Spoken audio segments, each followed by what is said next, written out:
Bannaye mwetenda kugeya naye ononya kyogeya ku mukolo gwa kuluthum ne akiramu ne kikubula.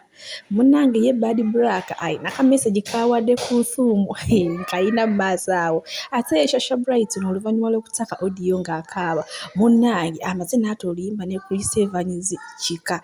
Ate ye Martha K. Mukwano ye agamba Eddy Kenzo tewali kutereka awaadi nze ayina ogitereka. Olemu ate bo bakadaama mbayina mu maaso awo nga bawa ebirowoozo ku visa. Kyokka Mukama nenga muli mutyange enkola yaffe. Ngenda basa video mugimpereka like Diana n'abatanzi obulungi gwe buluma. Mukwano naye wenjogerera agudde ebintu. Mami ngenda basa video mugimpereka like era nensaba gwera naba kusubscribe nga subscribe nga wano ku buyinza anishasuvia. Era onyigene mu notification bell tube nga tutambulira wamu. Dr. Hilda Mani naye mwina mu maaso awo. Nkutandise ne kuluthum wamu ne bba akiramu. Era bano wembadde ngenda okugamba mbusheka muzaata omanida akira mu mayina ge netumikirizanyo anyway ebyo nga tubitadde ku bbali munnange olunaku lw'ejjo ogubadde mukolo nga twabitegedde naye ogwo omukolo kyategeddwako nti nno abalina kaadi bokka be balina okuyingira munda ku mukolo ne munnaye abantu abalina emitwe emigumu bo tekyakoze eki tekyabalobedde kugenda naye era bagezi tebayingidde mukwano babagiyo nga tebiwalataka babagiyo nga tebalinnya naye munnange mwami akiramu yalaze nti munnange nze mu nsawo nywedde bannange yawadde ebirabo bannange yawadde abazaala kuluthum ebirabo kwegamba wo tuno bannange twereega okugeya batwepanga okugeya onoonya kyogeya ku guno omukolo nekikubula era munnaye wenjogerera kuluthum ennaku zino munnaye ne bamuwa n'emmotoka kapyata n'emmotoka kapyata yebbye ebisente bye bamuwadde obiraba ataleka kugamba mbu bamitwala 5 bamitwala munnaye kataaya kwata ali mu 10 bannaye guli gubadde mu ate yo omukyala Bad Black avuddeyo n'awandiikira Hajjati Kuluthum omugambo ogutukomoka guli n'omuwanvu omuyitirivu n'agamba kyokka ekifo ky'okumugamba congratulation munange yagambye Sheikh Mujata awumula mirembe omukama kusonyiwa ebyakusobako kwegamba ng'alinga asookereza Hajjati Kuluthum abantu ne beebuuza Bad Black enogo ogijeewo ogifunye twakuba muno yayanjudde naye atamala gakagwawo bagambye buno bano abantu si bwe gusoose okweraba baali beeraba ddanga n'omwami Sheikh Mujata akyaliwo yes baali beeraba dda baali beesisinkana era ne bakola n'emikolo omwami nga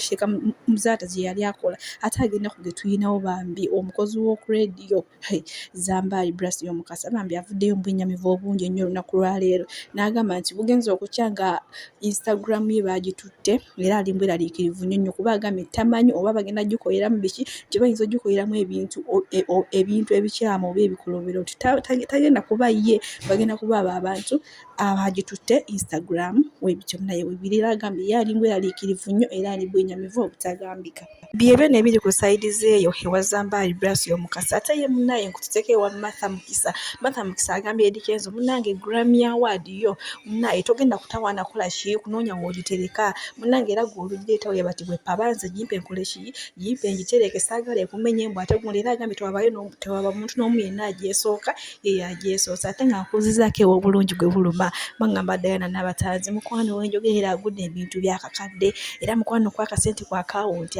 kongedde okuweerera ddala munnange wa Diana n'abatanzi era ye embeera ye gyali mu buno obudde si kisimbi kuba munnaye kampani gyasayininze nene nnyo ate bagambye esasulirawo Yirwana nsonga ya mwami wange nalavu kazanyo buzanyo naye kalo nantongo olunaku lw'okose gye bamugye mu mbeera nga bamugamba mbu malaaya yeetuula munnange yeebazimu nabagamba yeekisooka muntu mukulu yeetegeerera amanyi kyakola yaweza dde 18 tebyo nga tubiziza ku bbali munaye mabegakaawo baagenda ne bayisa ekirango gavumenti ya Uganda negamba mbu abantu abali mu diaspora bagenda kugamba nga bakomawo e Uganda bagenda tandika okugula visa naye munaye bo bakadaama ne basekadaama tebeewummuzaako era nsaba nkuteereko ka video nkulage kadaama sekadaama y'amagezi ge yali asazaaga okudda ekyamazima bulijjo mugamba ki Uganda kinyuma nga simanyi ki kye mutegeeza naye mbadde wano ne ndowooza ekiseera nga kituuse abasajja bano ndibayitako ntya visa ki erinnyanguyira okusaba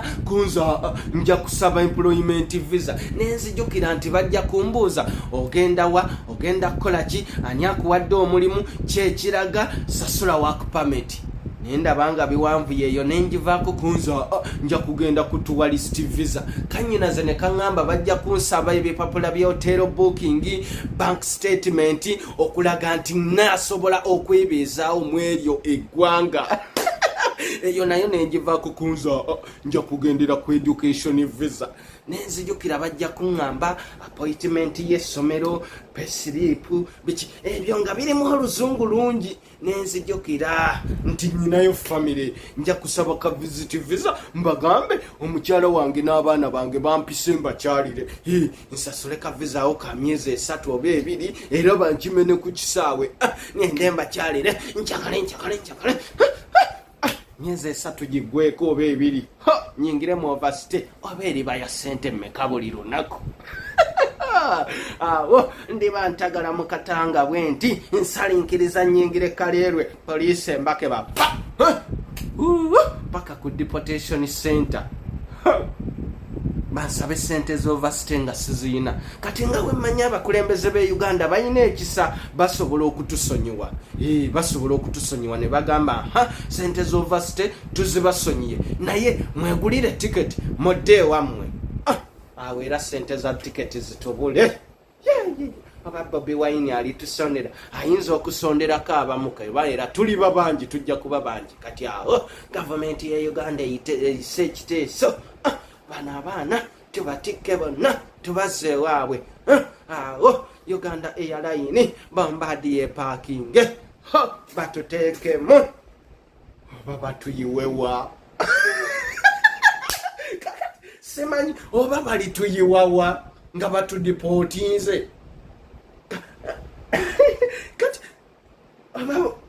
kale simanyi ebyo bya visa nga tubitadde ku bbali munaye kututekewo Arthur Kayima ne Light Nambiru munaye byasooka ng'ebyokusaaga so kumbe bano abantu bulijjo beeyagala bano abantu bulijjo bali mu mukwano guli n'ogutoka omuka sigenda kusala kigambo nakimu nawe nkuleetedde ka vidiyo kano olabe munaye Arthur Kayima ng'agende addayo e Uganda ne Light Nambiru nga naye agende Uganda wamaawo abantu nga bakola okwomugambo kati Arthur Kayima ng'akomawo ne Saudi gye yali akola ne Light Nambiru nga naye addayo mu London. So kumbe baali babaze nti genda dde Saudi akabanga katono malo okoleshi ojje no ewange e London munayo Arthur Kayima we yakoma we yajje Saudi banaye abantu bapoloka omugambo simanyi bishinga mwe muri abantu besitagenda kumenya manya ne abantu bayikirivu nnyo ne bamuvuma obusitu ne bakolashi munaye gonjogera sawa zino Arthur Kayima ali London ninge na basi wira wano mukama abankumire.